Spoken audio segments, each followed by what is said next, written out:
সম্মানিত ভাইয়ের, আজকের মাহফিল আসতে পেরে বসতে পেরে আপনার খুশি না বেজা?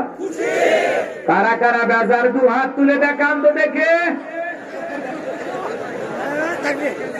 আপনারা বেজা কোন কারণে? যেখানে সেখানে ঝোঁকে তারা হাত উঠান না, বুঝে শুনে হাত তোলা দরকার আছে না? না, আজকের প্রোগ্রামে আসতে পেরে বসতে পেরে কারা কারা খুশি, মুখে নিয়ে হাসি আওয়াজ বেশি আল্লাহ নামের এমন একটি স্লোগান দেবেন, এলাকায় যদি কোন রামপন্থী, বামপন্থী, ইসলাম বিরোধী উই পোকা, সার পোকা, তেলা পোকা থাকে, ওদের কলিজায় যেন ভূমিকম্প সৃষ্টি হয় এমন আওয়াজ তুলতে রাজি আছেন যারা? বীর মুসলমানের মতো দুটি হাত টান টান করে তুলে দেখান তো তারা।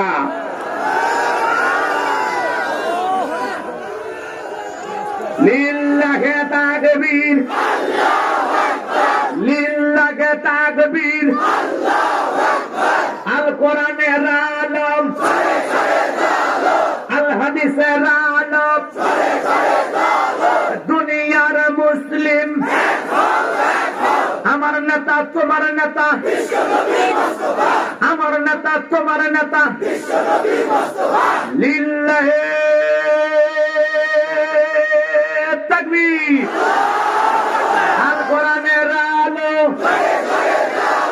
আল হাদিসের আলো, দুর্নীতির আলো। আচ্ছা, এইভাবে নারা দেন তো।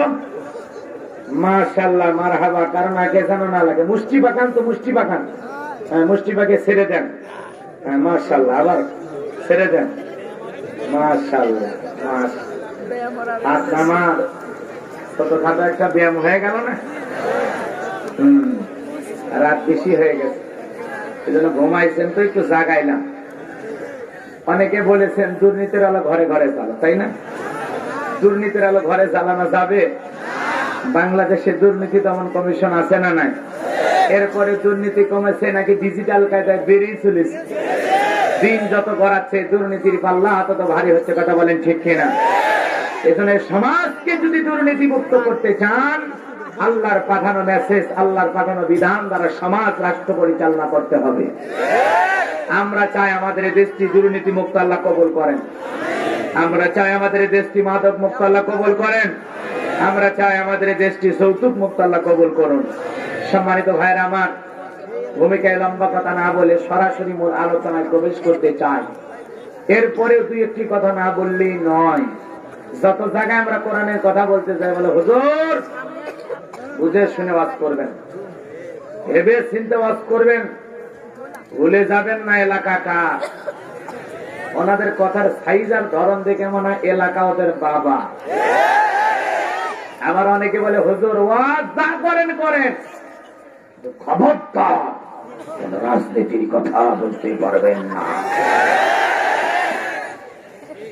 শোনেন, ভালো করে শোনেন, রাজনীতিটা যদি হয় কোরআন আর সুন্নাহর রাজনীতি, রাজনীতিটা যদি হয় মদিনাওয়ালার আদর্শের রাজনীতি, এই রাজনীতিটা করা প্রত্যেকটা মুসলমানের জন্য ইবাদত।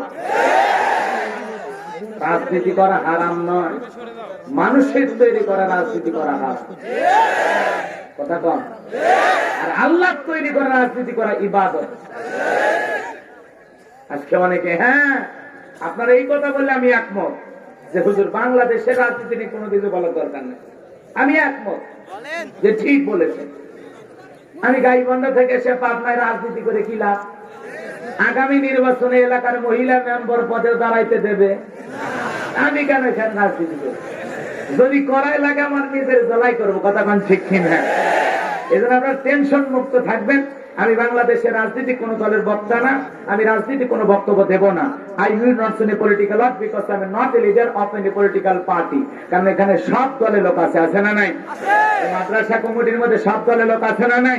এখানে বসে আছে আওয়ামী লীগ, বিএনপি, জাতীয়বাদী, জামাত ইসলাম, জাসদ, বাসদ, চরমান, আশিদ, দানাদারি, ফুলপুর, হারাতের, ওলামা, নিজামাত, তাবলিগ, পাবলিক, ওলামা, গণতন্ত্র, গণফোরাম, সুসমাজের বিদ্রোহীরা, এলজিবিটি, ডেমোক্রেটিক শক্তি, সিভিল সোসাইটি, 4 দল, 14 দল, আর 19 দল, 20 দল, হেফাজত ইসলাম, বিএনএফ, বাংলাদেশ কংগ্রেস এ পর্যন্তই থাক।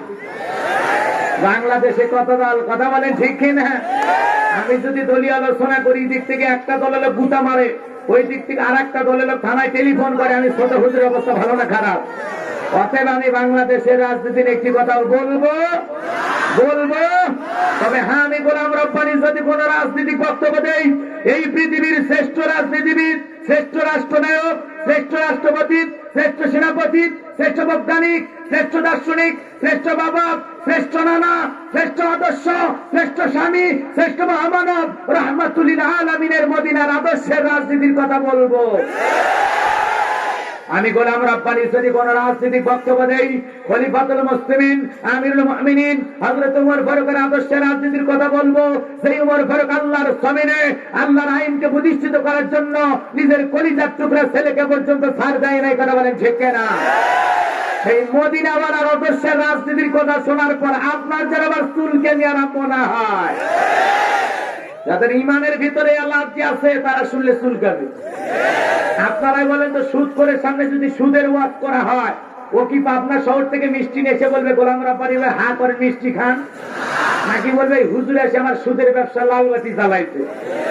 যারা ঘুষ খায়, দুর্নীতি করে, হারাম খায়, ভুড়ি বানাইছে, আখিরি ভুড়ি, এই হাইব্রিড ভুড়িওয়ালা। আরে নওগাঁতে আমি ঈদের নামাজ পড়াই, ঈদের নামাজ শেষে একদম একটা হাইব্রিড ভুড়িওয়ালা এসে করতে, হুজুর আসেন। আপনারাই বলেন ঈদ মানে আনন্দ, ঈদ মানে খুশি, আসেন না হুজুর আজকের এই পবিত্র দিন আপনার সাথে একটু কোলাকুলি করি, হাত ধরে মুসাফা করে খালি বারবার বুকে টানে, আমিও চেষ্টা করি আর বুকে যাব। আরে ভাই কেমনে বুকে যাবো আর কেমনে কাঁধের সাথে কাঁধ মিলাবো? মাঝখানে ওর পেট হলো ব্যারিকেড।